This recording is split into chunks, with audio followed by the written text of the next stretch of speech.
Hi guys! Panibagong araw, panibagong buhay. For today's video guys, gagawa tayo ng beef burger. Kasi may bisita ang amo ko ngayon. Kaya ito, sabi niya magluluto daw ako ng beef burger. So ito na yung ginagawa ko. I-preheat ko na yung pan. Then nilagay ko na yung burger. And then yung cheese sa top niya. Pagkatapos yung bun, ilalagay mo rin sa tabi nila para sabay na maluto.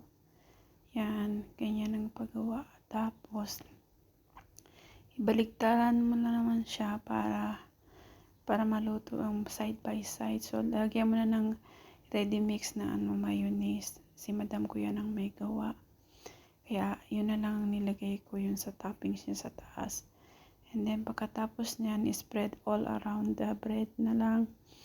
At saka, lagyan natin ng mustard sauce. Itong lasa niya to para siyang matamis-tamis na medyo sour, ganun.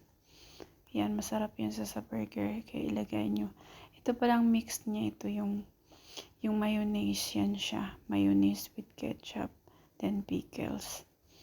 Ayan, nilagay na yung mustard sauce, then lagyan natin ng tawag nila dito sa English naman yata is lettuce. Then nag-slice ako ng onion, then i-fry lang ng konti, tapos ilagay mo yung beef patty at saka yung cheese, then ipatong mo na yung isang bun sa taas.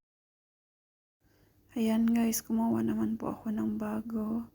Ganun din po ang process. Flip mo, then lutuin mo ulit side by side, and then yun bun put together para and then lagay mo po yung cheese, and then mo na mga ilang minuto bago maluto yun, then flip mo naman sa side na yun. Tapos heto naman guys, nagpaluto naman ulit ang amo ko. Sabi niya kasi masarap daw, kaya nagluto naman ako ulit para sa second batch na kain nila. Ay naku, naparami talaga ang kain na. Ayan na yung kaibigan kong si Ate Marie Chris.